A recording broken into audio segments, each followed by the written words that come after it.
Hello मेरे दोस्तों, कैसे हैं आप लोग। मेरी उम्मीद और मेरा विश्वास आपके साथ है सब कुछ अच्छा और बेहतर होगा। बहुत सारे सवाल आए थे कि हाईएस्ट पेइंग जॉब सिंगापुर में कौन कौन सी जॉब्स है, क्योंकि हर किसी का सपना होता है ज़्यादा से ज़्यादा पैसा कमाना। तो कौन सी जॉब्स जो डिमांड में है 2023 की हाई पेइंग जॉब्स। और देखो, ऐसा हर कंट्री की जो जॉब्स होती हैं, जो उसकी इकोनॉमी होती है, वो डिफरेंट डिफरेंट सेक्टर के ऊपर डिपेंड होती है। तो सिंगापुर की जो इकोनॉमी है वो किस चीज़ पर डिपेंड करती है और वहाँ की जो हाई पेइंग जॉब्स हैं वो कौन कौन सी। आज हम बात करेंगे इसमें, जो आपको अगर इन सेक्टर्स में आप जॉब करने के लिए अप्लाई कर रहे हो तो आपकी सैलरी कितनी होने वाली है। और अगर आप पहली बार भी देख रहे हो, अगर आप नए यंगस्टर्स हो, तो इस तरह की एजुकेशन लेके आप सिंगापुर और किसी और कंट्रीज में अच्छी खासी सैलरी ले सकते हैं।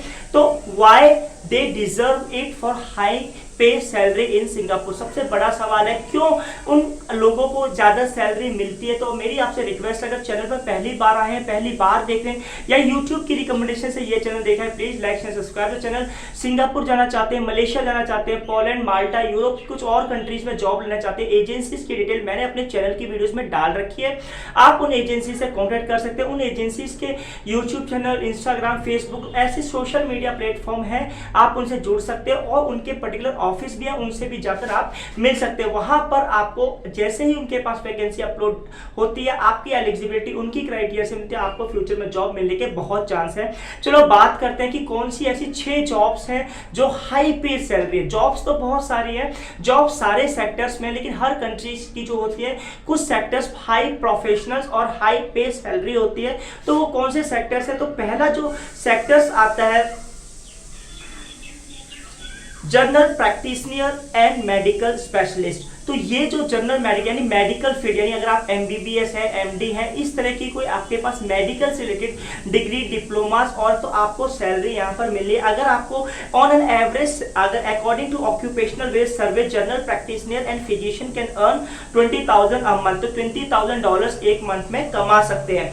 तो एक ये जो स्पेशलिस्ट हैं वो 25,000 $20,000 पर मंथ उनकी सैलरी होती है। दूसरे नंबर पर है सेल्स मैनेजर। सेल्स मैनेजर की सैलरी इतनी ज्यादा क्यों है और जो ऑन एन एवरेज है वो $18,000 पर मंथ है, वो क्यों है। सबसे पहले सिंगापुर में जितनी भी मल्टीनेशनल कंपनीज हैं वो सिंगापुर के उनके हेडक्वार्टर्स है। तो अगर आप मल्टीनेशनल कंपनीज में एज अ सेल्स मैनेजर काम करते हो, आपकी सैलरी बहुत ज्यादा होने वाली है।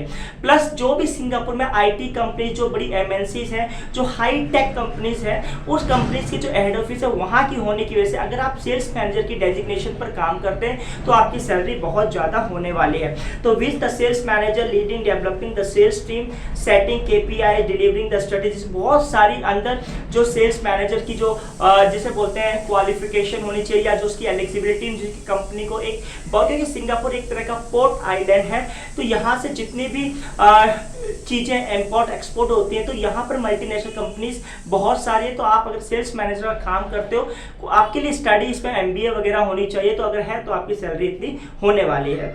तीसरे नंबर पे financial service manager. Financial service manager की सैलरी को तीसरे नंबर पे एक्सीलेंट कम्युनिकेशन आपकी होनी चाहिए, क्योंकि एक सिंगापुर एक फिनेंशियल हब है, यहाँ से ऑल ओवर वर्ल्ड में डील होती है। अगर हम साउथ ईस्ट एशिया की बात करें तो सिंगापुर एक बहुत ही स्ट्रॉन्ग इकोनॉमी है, यहाँ से प्रोडक्ट इंपोर्ट एक्सपोर्ट होते हैं।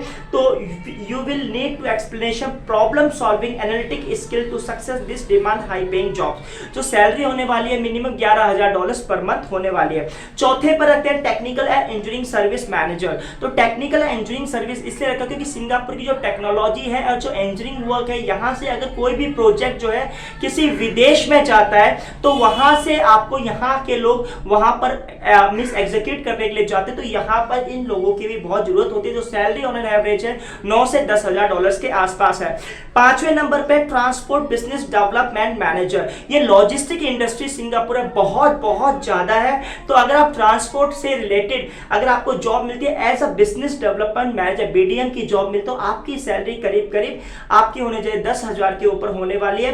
तो जो ये मिनिस्ट्री ऑफ मैन पावर जो है वहां से अप्रूव सैलरी है। तो अगर आप एम्प्लॉयमेंट पास वगैरह पर काम करोगे तो आपको यहाँ पर इतनी सैलरी मिलेगी। छठे नंबर पर है इंडस्ट्रियल एंड प्रोडक्शन इंजीनियरिंग। अब जो इंडस्ट्रियल एंड प्रोडक्शन इंजीनियरिंग में क्या है, जो आपको न्यू इनोवेटिव प्रोडक्ट्स, आप यहाँ रिसर्च एंड डेवलपमेंट में काम करते हो, high performance and manufacturing environment. तो ये नई, अगर आप कहने का मतलब एक जो नई इनोवेटिव टेक्नोलॉजी टेक्नोलॉजीज के जो प्रोडक्ट्स आप यहाँ पर प्रोड्यूस करते हो और यहाँ से और कंट्री में जाते हैं तो आपको बहुत अच्छी सैलरी मिलती है। तो इंडस्ट्रियल एंड प्रोडक्शन इंजीनियरिंग की बहुत जरूरत है। आई होप सो वीडियो अच्छी लगी होगी। वीडियो अच्छी लगे like and subscribe. Thank you for watching this video.